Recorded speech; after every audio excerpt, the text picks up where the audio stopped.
After over a decade of speculation and anticipation, the Minecraft movie has finally arrived in theaters, and even though I was not expecting much from this movie, I can say now, having watched it, that I was still a little disappointed with it, even given my low expectations. Now, with that being said, I have no doubt that mega Minecraft fans and 7-year-olds will have a blast with this movie. There are definitely a few demographics that I could picture really enjoying this film, but for anyone outside of those groups, I don't think that there's really too much to appreciate here. That's not to say that there is no good thing about this movie. Seeing the world of Minecraft translated to the big screen was really cool, and for the most part, I thought that the animation for this movie was well done and smoothly transitioned the look of the game into a more realistic, if you can even call it that, world. There are plenty of references that fans of the game will enjoy, and a couple of scenes that are pretty hype and that I personally really enjoyed, being someone who wasn't a mega fan of Minecraft, but who definitely played their fair share of it back in the day.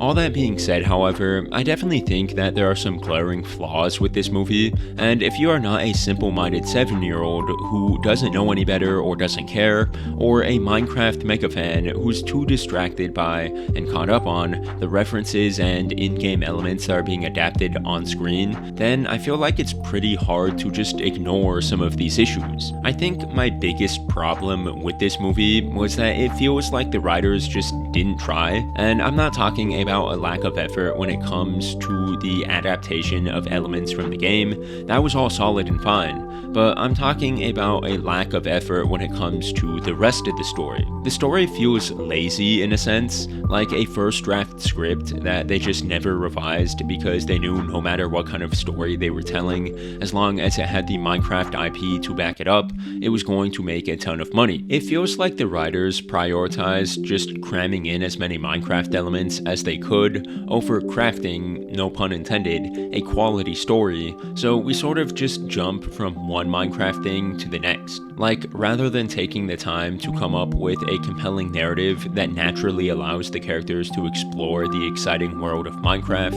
and uses the unique nature of the game to strengthen its story, the writers sacrifice the quality of the story just to include as many elements of the game as they can, even if it detracts from the flow of the narrative or just comes out of nowhere. Essentially, they molded the story around showcasing the aspects of the game rather than using the aspects of the game to enhance a compelling story. Sure, the latter would have taken some ingenuity and clever writing, and did I really expect the people behind the Minecraft movie to put that kind of effort into this film?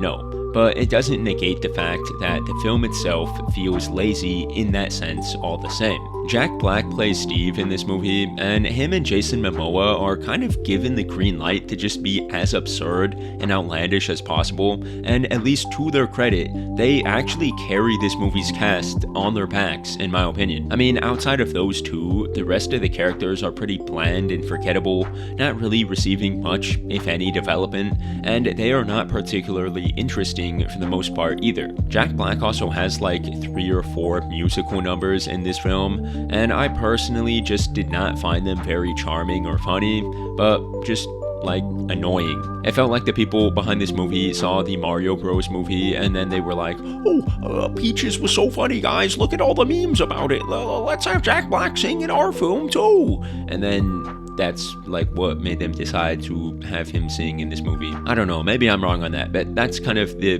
feel that I got from it. And that takes me to the comedy overall. I mean, outside of a few jokes and references, I didn't really laugh like at all, and I know I'm not necessarily the target demographic for this film, but just thought that I would point that out. Also, just like I called all those months ago when the trailer first came out, a decent part of this movie takes place in the real world, following normal, if quirky, real people in their daily boring real lives. And allow me to reiterate my sentiments in that video in this video. No one comes to the Minecraft movie to watch regular dudes in the real world do non-Minecraft Minecraft things. People come to the Minecraft movie because they want to see Minecraft. I still firmly believe that this film should have been completely animated, and I think that would have not only allowed it to be more faithful to the game, but I think it would have spared us the fifth of this movie's runtime that is not spent in Minecraft, and it would have prevented the goofy CGI that tries its darnest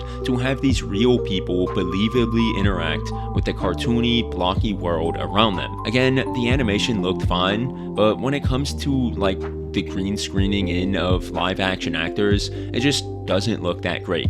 Honestly, they don't seamlessly fit into this world. Okay, so my last few scattered thoughts here. There are times in the movie where it doesn't adapt the game accurately, like a kid makes a tater tot gun in Minecraft, or an Enderman, just by looking at this character, causes them to see their friends being mean to them, and maybe people don't care too much about, faithful adaptation to the game, but for some reason I did, on these random points. The story has some really dumb moments, and it's supposed to be played off, I think, as oh, look how dumb this is, isn't it silly and funny? But it just frustrated me personally.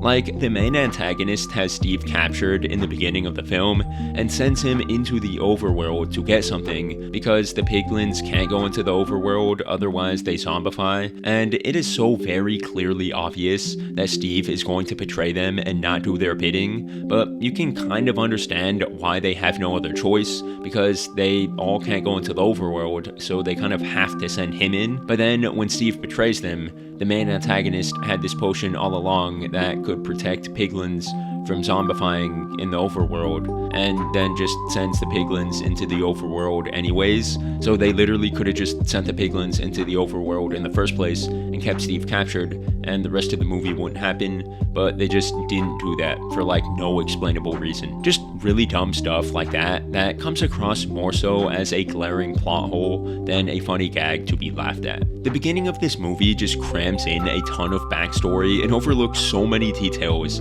just to set up the rest of the story in 3 minutes that it kind of comes as a whiplash. Even for this movie about blocky creatures in a blocky world, it happens way too fast and casually, in my opinion. But yeah, overall, the Minecraft movie is not good at all. If you really like Minecraft, you'll probably still enjoy it, but as someone who is a firm believer that it could have served fans while not sacrificing quality and a good story, I left the theater disappointed. Anyways, I've been Ghost Toast. If you enjoyed this review, then consider leaving a like on the video and subscribing. You would probably enjoy some of my other content, so maybe give one of these videos a watch, and I'll catch you all on the next one. Have a great day.